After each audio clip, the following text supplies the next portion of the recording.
दूध कहाँ जा रहा है। जौनपुर के गुप्ता परिवार में अभी कुछ ही दिन पहले नई बहू राधिका आई थी। 7 लोगों का हंसता खेलता परिवार था। सुबह का वक्त है। अरे भाई चाय मिलेगी कि नहीं आज? चाय पिए बिना आंख नहीं खुलती मेरी। तभी परमेश्वरी देवी जो की पूजा कर रही थी अपनी बहुओं को आवाज लगाती है। अरे तन्नो, राधिका कहाँ हो? चाय नहीं बनी क्या अभी तक? तुम्हारे पापा जी को चाय की तलब लगी है। तनु किचन से आवाज लगाती है। जी मम्मी जी, बस 5 मिनट में लाती हूँ चाय। तनु फ्रिज से दूध का पतीला निकालती है। और इसमें तो दूध बहुत कम है। मीठी भी तो दूध पीकर स्कूल जाएगी, इतने में मीठी का दूध और बाकी सबकी चाय कैसे होगा सब? ये माँ जी बिना कंजूसी करने की आदत नहीं जाएगी। हमेशा दूध वाले से कहकर दूध कम करवा देते। अब कहाँ से बनाऊं मैं चाय सबके लिए? क्या हुआ भाभी, क्यों परेशान हो रही है? अरे राधिका, अभी तुम नई नहीं हो ना, इसलिए तुम्हें पता नहीं है। माँ जी को हर बात में कंजूसी करने की आदत है। अब देखो इतना कम दूध लिया है कि सुबह की चाय के लिए दूध ही नहीं बचा। अब इसमें मीठी को दूध दूं या सबके लिए चाय बनाऊं? चिल भाभी, आप मीठी को दूध पिला दीजिए, मैं सबके लिए लेमन टी बना देती हूँ। लेमन टी वैसे भी हेल्थ के लिए अच्छी होती है। अरे ये तो अच्छा दिमाग लगाया तुमने। तनु मीठी को दूध पिला देती है और राधिका सबके लिए लेमन टी बनाती है। लीजिए पापा जी आपकी चाय। अरे ये क्या बेटा, चाय में दूध तो आया नहीं। पापा जी ये लेमन टी है, हेल्थ के लिए अच्छी होती है। लो भाई, इतने सालों से दूध वाली चाय पीता आ रहा हूँ, आज तक तो किसी ने नहीं कहा कि दूध वाली चाय मत पियो। पर अब नई बहू ने तो चाय पर भी रोक टोक शुरू कर दी। घोर कलयुग है भाई, बहू बेटों को बूढ़े बाप की चाय भी खटकती है। क्या हुआ जी, क्यों सुबह सुबह बड़बड़ा रहे? मिल गई ना चाय आपको? हाँ मिली ना, लेकिन चाय नहीं काला पानी है। ये देखो बिना दूध की चाय। अरे तनु, ये क्या बना दिया तेरे पापा जी के लिए? तुझे पता है ना तेरे पापा जी को दूध वाली चाय पसंद आती है। तभी राधिका बोल पड़ती है। माँ जी वो भाभी कह रही थी दूध खत्म हो गया है तो मैंने लेमन टी बना दी। वैसे भी हेल्थ के लिए ये अच्छी होती है, लीजिए आप ही पीजिए। हाँ, दूध खत्म हो गया है? अभी रात में तो मैंने देखा था दूध तो था पतीले में। हाँ था ना माँ जी, पर वो तो भाभी ने मीठी को दे दिया, वो नाश्ता नहीं करती ना ठीक से। तभी तनु आती है। वाह राधिका, तुमने तो आती ही मेरे खिलाफ माँ जी के कान भरने शुरू कर दिए। बड़ी तेज हो तुम तो। तुम्ही ने कहा ना कि भाभी आप मीठी को दूध दे दीजिए, मैं सबके लिए लेमन टी बना देती हूँ। आधा ग्लास दूध ही दिया है मैंने मीठी को, उसमें तो वैसे भी सबके लिए चाय नहीं बनती। तो वही तो कहा भाभी मैंने। मैं कहा कह रही हूँ कि आपने मीठी को दोना भर के दूध पिलाया है, जो सच है वही तो बता रही हूँ। अरे पर दूध गया कहाँ? जब तुमने मीठी को आधा ग्लास ही दूध दिया तो बाकी का दूध कहाँ गया?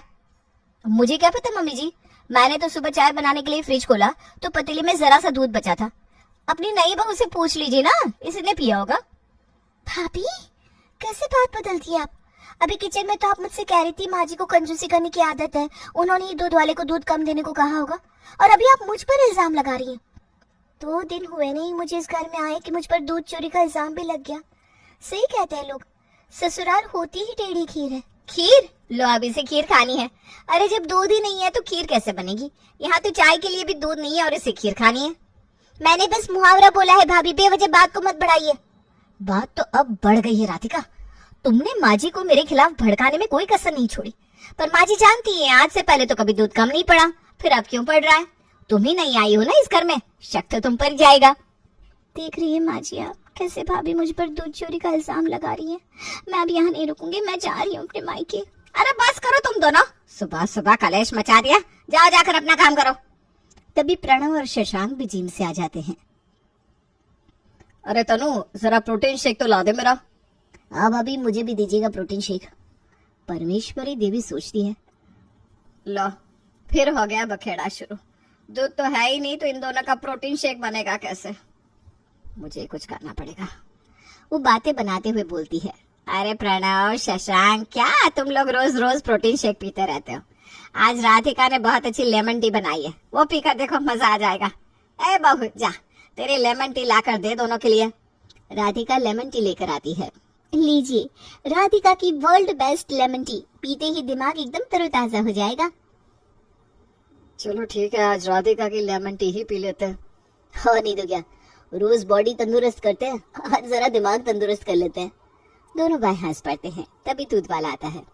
अरे माई जी जल्दी दूध का पतीला लाइए, दूसरे घर भी जाना है। हाँ हाँ, खूब समझती हूँ तेरी चालाकी, जल्दी जल्दी करके वजन मार लेता है। सच सच बता, दूध कम दे रहा है ना आजकल? क्या माई जी, इतने सालों से दूध दे रहा हूँ आपके यहाँ, तनिक भी भरोसा नहीं है हम पर। अरे हम काहे का दूध कम देंगे आपको, लीजिए आप ही के सामने नाप देते हैं। बड़ा भोला बन रहा है।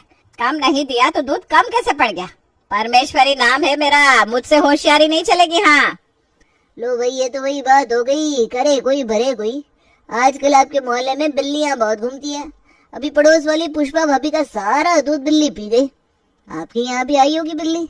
खिड़की जरा बंद करके रखिए, बिरजू का दूध होता ही इतना मलाईदार है, महक सुनकर बिल्ली तो आएगी। ठीक है चल अब दूध दे और जा यहाँ से। अब देर नहीं हो रही तुझे? जब देखो अपने दूध की खुद ही तारीफ करता रहता है। दूध वाला दूध देकर चला जाता है। दूध वाले को दोष मत दीजिए माँ जी, अपनी छोटी बहू की हरकतों पर गौर कीजिए, जरूर यही पी जाती होगी दूध। अरे ये क्या कह रही हो तुम तनु? अगर पी जाती है राधिका दूध तो क्या हुआ? उसके एक गिलास दूध पी लेने से कुछ घट नहीं जाएगा तुम्हारा। दूध कम पड़ रहा है तो दूध बढ़ा दो मम्मी। अरे बेटा इस तरह तो बजट भाग जाएगा। हद होती है मम्मी आपकी कंजूसी की भी। सही तो कह रहे हैं भैया, बढ़ा दो ना एक शेर दूध। लो भाई, सबको मैं ही कंजूस लगती हूँ, मुझे क्या है, बढ़ा दूंगी दूध। पैसे तो तुम दोनों को ही देने, संभालो अपना घर। परमेश्वरी देवी बड़बड़ाते हुए कमरे में चली जाती है। अगले दिन परमेश्वरी देवी दूध वाले को एक शेर दूध ज्यादा देने को कहती है। शाम के वक्त मम्मी भूख लग रही है, मुझे मिल्क शेक बना दो ना, मिल्क शेक पीने का मन है। हाँ बेटा अभी बना देती हूँ मिल्क शेक। तनु किचन में जाती है और थोड़ी देर बाद हाय तौबा मचाते हुए वापस आती है। हे भगवान, दूध कहाँ गया सारा? अभी दोपहर को ही तो मैंने गर्म करने को निकाला था। ये क्या हो रहा है इस घर में? क्या हुआ मम्मी, मिल्क शेक दो ना। अरे कहाँ से दूं मिल्क शेक? इस घर में दूध बचे तब ना। पता नहीं दूध को किसकी नजर लगी है। बिरजू कह रहा था भाभी मोहल्ले में बिल्लियां बढ़ गई हैं, उन्हीं की नजर है सबके दूध पर। हाँ एक बिल्ली हमारे घर पे तो आई है। तुम भी क्या बिल्ली से कम हो? दूध भी पीती हो और झपट्टा भी मारती हो। कुछ कहा क्या भाभी आपने? नहीं मैं कहाँ कुछ कह रही हूँ। मैं तो बस ये सोच रही हूँ कि अब मीठी को क्या दूं। इससे मिल्क शेक चाहिए पर दूध तो है नहीं घर में। फिक्र मत करिए भाभी, मैं अभी मीठी के लिए टेस्टी टेस्टी जूस बना कर लाती हूँ। मुझे जूस नहीं, मिल्क शेक चाहिए, मुझे जूस नहीं पीना। राधिका जूस लेकर आती है। मीठी बेटा, ये स्वीट लाइम जूस है, बहुत टेस्टी होता है और हेल्दी भी। इससे तो मीठी सुंदर सुंदर हो जाएगी। राधिका मीठी को जबरदस्ती जूस पिला देती है। मीठी मुंह बनाते हुए परमेश्वरी के पास जाती है और गुस्से में मुंह फुलाकर बैठ जाती है। उसे देखकर परमेश्वरी देवी मुस्कुराती है और उसे अपनी गोद में बिठा लेती है। क्या हुआ मेरी लाडो को?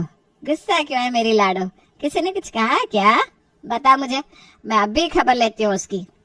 दादी मुझे मिल्क शेक पीना था पर मम्मी ने बना के नहीं दिया, कहा कि दूध खत्म हो गया है। राधिका चाची ने जूस पिला दिया, मुझे जूस पसंद नहीं है, मुझे मिल्क शेक पीना था। मीठी की बातें सुनकर परमेश्वरी देवी सोच में पड़ जाती है। कोई बात नहीं बेटा, मिल्क शेक कल पी लेना। हाँ पर दादी जब इतना सारा दूध गिराने के लिए है तो मेरा मिल्क शेक क्यों नहीं बन सकता? अब डांटो ना मम्मी और चाची को, ये लोग दूध गिरा देते पर मुझे नहीं देते। ओहो तो ये बात है। बच्ची ने देख लिया पर हम में से किसी का ध्यान नहीं गया। अरे तन्नो, राधिका जरा इधर तो आना। जी माँ जी कहिए। कहिए माँ जी। अरे तुम लोगों को दिखाई नहीं दिया पर मीठी ने बता दिया कि दूध कहाँ जा रहा है। क्या मतलब माँ जी, मीठी ने क्या बताया आपको? अरे यही कि दूध बिल्ली गिरा देती है। पर दादी बिल्ली बाथरूम में कैसे जाएगी? हाँ माँ जी, मीठी बिल्कुल सही कह रही है। बिल्ली बाथरूम के रास्ते आई होगी, बाथरूम की खिड़की खुली छूट गई होगी मुझसे। अब सब बिल्ली से बचने के लिए खिड़कियां बंद रखने लगते हैं, पर दूध तो अब भी कम पड़ रहा था। कुछ दिन इसी तरह गुजरते हैं। फिर एक दिन, अरे बिरजू दूध 1 किलो ज्यादा दे दिया कर कल से, आजकल तो दूध बचता ही नहीं है। अरे वाह माई जी, खूब दूध पिया जा रहा है आजकल, बढ़िया है। तभी तो हम कहे इतना मोटा कैसे हो गए आप। बिरजू का दूध है एकदम मलाईदार। अगले दिन शाम को, अरे राधिका बेटा जरा तेरे पापा जी के लिए हल्दी वाला दूध तो बना दे, उनके जोड़ों में बहुत दर्द रहता है आजकल। मम्मी जी दूध तो खत्म हो गया है, आप कहे तो काढ़ा बना दो। है? फिर दूध खत्म हो गया? अरे ऐसे क्या दूध को पैर लग गए हैं? अभी तो 1 किलो दूध बढ़ाया था, अब भी दूध कम पड़ रहा है। माँ जी ये कोई बिल्ली बिल्ली का चक्कर नहीं है, आप अपनी छोटी बहू से ही पूछिए दूध कहाँ जाता है। बस करिए भाभी, बहुत हो गया अब। बार बार मुझ पर इल्जाम मत लगाइए, वरना बोलना तो मुझे भी आता है। अभी कल ही देखा था मैंने, रात में छिपके आप कुछ ले जा रही थी ग्लास में। जब ठीक से देखा ना हो ना तो बोला मत करो राधिका। मैं रात में प्रणव के लिए गर्म पानी लेकर जा रही थी, उनके गले में खराश थी, और तुम्हें शक था तो उसी वक्त मुझसे पूछ लेती। अरे अब बस करो, फिर से शुरू हो गई दोनों। परमेश्वरी देवी के डांटने पर दोनों बहुएं चुप हो जाती हैं और अपने कमरे में चली जाती हैं रात के खाने पर। अरे तनु, रोज रोज ही एक ही भिंडी तोरी लौकी खाकर मन उब गया है। अब दूध तो ज्यादा आता ही है घर में, अब पनीर जमा दो, कल पनीर की सब्जी खाएंगे। चुप हो जाओ, कोई इस घर में दूध की बात नहीं करेगा। पनीर खाना है ना तो लेकर आना बाहर से प्रणव, घर में पनीर नहीं होगा। अरे पर हाँ पापा, दूध खत्म हो जाता है। मम्मी चाची दूध से बाथरूम साफ करती है आजकल। अरे बेटी चुप करो, बड़ों की बातों में बीच में नहीं बोलते। हाँ बच्ची है, कुछ भी बोलती है। पर परमेश्वरी देवी को मीठी की बात सुनकर थोड़ा शक तो होता है कि जरूर दाल में कुछ काला है।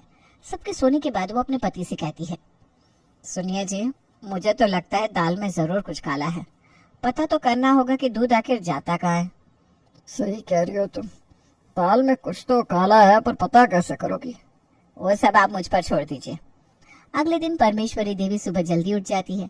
यूं तो वो रोज सुबह 7 बजे आराम से सोकर उठती थी और दोनों बहुएं 5 बजे ही उठ जाती थी।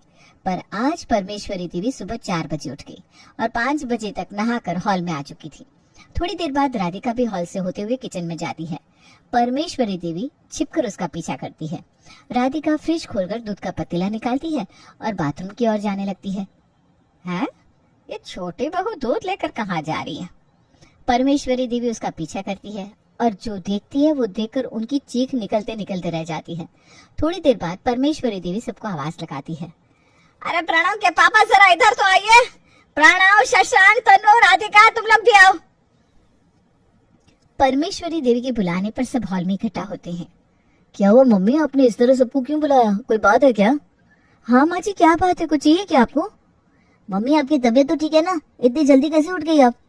मेरी तबीयत बिल्कुल ठीक है बेटा, पर तेरी पत्नी से पूछ जरा, इसकी तबीयत को क्या हुआ है? खुद को महादेव समझकर रोज दूध से अभिषेक कर रही है या खुद का? क्या? ये क्या कह रही हैं आप? अरे मेरी बात पर यकीन नहीं होता तो अपनी बीवी से पूछना। बता राधिका, नहाती है ना तू रोज दूध से? रोज घर में दूध को लेकर रामायण हो रही है और ये महारानी दूध से नहा रही है। लो, जब मैंने कहा तो किसी को मेरी बात पर यकीन ही नहीं हुआ। सब बाहर की बिल्लियों से बच रहे थे और असली बिल्ली तो घर में ही बैठी थी, दूध की दुश्मन। मैं तो कब से कह रही थी दूध बाथरूम में गिरा रहता है पर पीने के लिए नहीं होता। राधिका ये क्या कह रही है मम्मी? ये सच है क्या? सब खुद की तरफ गुस्से से देख रहे थे। ये देखकर राधिका फूट फूट कर रोने लगती है। अरे अब रो क्यों रही है, बता ना। पानी कम पड़ रहा है क्या तेरे लिए जो आजकल दूध से नहाना है तुझे? राधिका रोते हुए भोलेपन से कहती है, मुझे माफ कर दीजिए माँ जी, पर मैं क्या करती। हमारी शादी पर वो नागपुर वाली हिंदू बुआ आई थी। उन्होंने सबके सामने मेरे सांवले रंग का मजाक बनाते हुए कहा था, हमारा शशांक तो एकदम दूध सा गोरा चिट्टा है, इसके पीछे ये काली बिल्ली कैसे बांधी इन लोगों ने। ये तो हमारे शशांक के साथ खड़ी जंचती नहीं बिल्कुल भी। बस तभी मैंने तय कर लिया था दूध सा गोरा रंग पाने के लिए रोज दूध से नहाऊंगी और शशांक जी जैसी गोरी हो जाऊंगी। राधिका की बात सुनकर सब खिलखिलाकर हंस पड़ते हैं। तनु हंसते हुए कहती है, लो इसका भी कमाल है। अरे ऐसा था तो पार्लर में मिल्क फेशियल करवा लेती, घर के दूध का सत्यानाश क्यों किया? हाँ बहू, तुम्हारे गोरे होने के चक्कर में रोज चाय के नाम पर वो काला पानी पीना पड़ता है मुझे। और मुझे मिल्क शेक भी नहीं मिलता। अरे राधिका, तुम भी क्या हिंदू बुआ की बातों में आ गई? वो तो कुछ भी बोलती है। तुम तो मुझे ऐसे ही पसंद हो। सूरत चाहे कैसी भी हो, सीरत अच्छी होनी चाहिए।